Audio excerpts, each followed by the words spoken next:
Hey golfers, it's Dave from Fit2 Golf. First of all, I want to say that if you're watching this within some weeks of me filming it, I hope that you're doing well and you're getting through this difficult time okay. In part because of what's been going on, I haven't put out much content. Also, my club repairs are on hold, my club making's on hold, fittings are on hold. The retail outlet where I do some repairs and fitting is also closed, and the components that I'm hoping to review are delayed in arrival because of the pandemic. And you add all that up and that's like 80% of what I put on my channel. But I've noticed that some of the other YouTube content creators in the golf community have really stepped up and tried to, create some videos for our entertainment or to distract us. And I thought, let me do the same, and let me do it on the topic that is something that we can all work on, even if we can't get to the course or the range. They're all closed here. We can work on our swings. Even if you can't hit balls, you can work on your mechanics in your living room. You can putt on a rug. You can chip foam balls. I'm fortunate enough here I can work on some pitching and chipping, and I have a backyard net. And so I decided I'm going to use this time to get rid of my early extension and steep downswing once and for all. Well, I'd like to totally get rid of it. Just get it better. Now, just to illustrate what I'm talking about, I'll put up some screen captures that I took from the V1 software. I've drawn in the shaft plane and the tush line, and here at address you can see, it's an okay address as far as I know. But the problems really start at the beginning of the downswing. This next image is basically left arm parallel, and you can see that I've already moved well off the tush line. My hips have moved forward. I'm starting to get up on my toes, and the shaft is steep. Also, my right elbow is kind of behind me, and so by the time I get to impact, you can see here that I have no choice but to stand up and raise the handle. And if I'm managing this okay, the ball flight is maybe a little bit of a pull. If I'm not managing it, it's a pull off the golf course, or a weak high block. Now I can play the weak high block, but the pull off the golf course, is just devastating to my score. And I think this explains why I can go from shooting a 76 one day, 10 days later on the same course, shoot an 89. And that just happened last month. So let's go out to the backyard net. I'll explain and demonstrate what I'm doing. I'll post some swings, some more images, and talk about where I need to go from here. So the swing thought that I'm using to try and get rid of the early extension and the steep swing is basically to try to get my right elbow in front of my hip. Now let me explain what I'm not trying to do. I'm not trying to over-exaggerate it. I'm not trying to hold lag.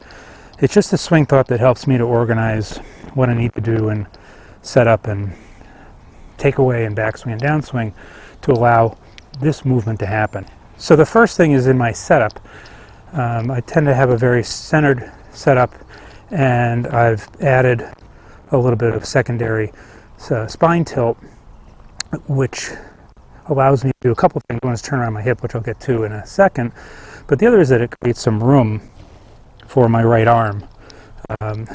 And added to this is what I've been working on since the fall, about revisiting Joe Dante's 4 magic moves, where there's a backward wrist break. There's also a downward thumb press. I'm not so much doing that, but just extending my right wrist back early in the swing so that I don't roll the club face open, and it gets me into that waiter's tray position at the top and puts my elbow in a pretty good place to be able to move this way instead of that way.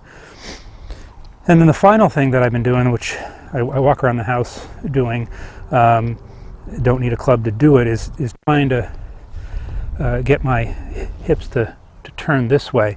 If you've watched my videos, all my club reviews, there's plenty of examples of me turning and then swaying.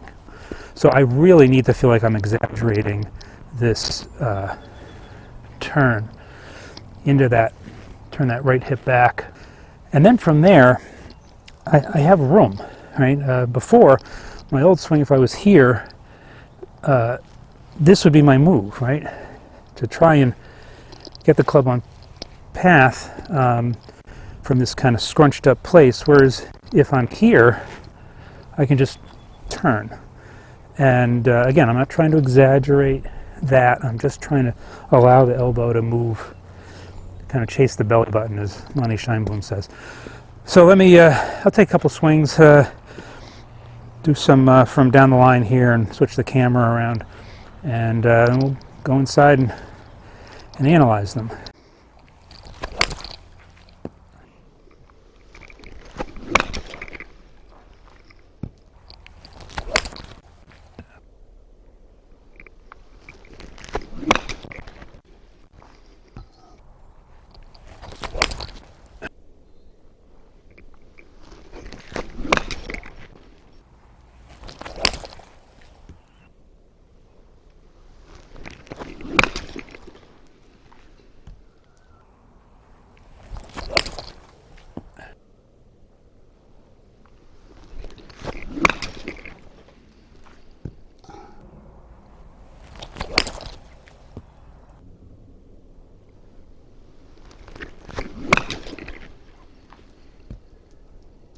So I captured some still images from those swings I just made, and thought I would kind of draw the same lines and kind of do a comparison here. So here at address with the revised swing, I think this looks a little better, maybe a little bit too much knee flex there at address, but overall not bad. Here at the beginning of the downswing, it's kind of hard to see. I'll put a comparison up in a second, but I've moved a little bit off the tush line, but I am making some progress in terms of moving that elbow more in front, and the shaft is getting down to plane a little bit sooner.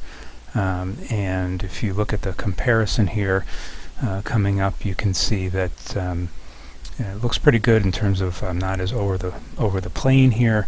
Interesting though, in the swing, the before swing, my hips seem to be a little more square to the ball at this point, left arm parallel, and so it's something that I probably have to look at. I'm probably not moving my hips fast enough to get around to the ball. And here's a position just before impact.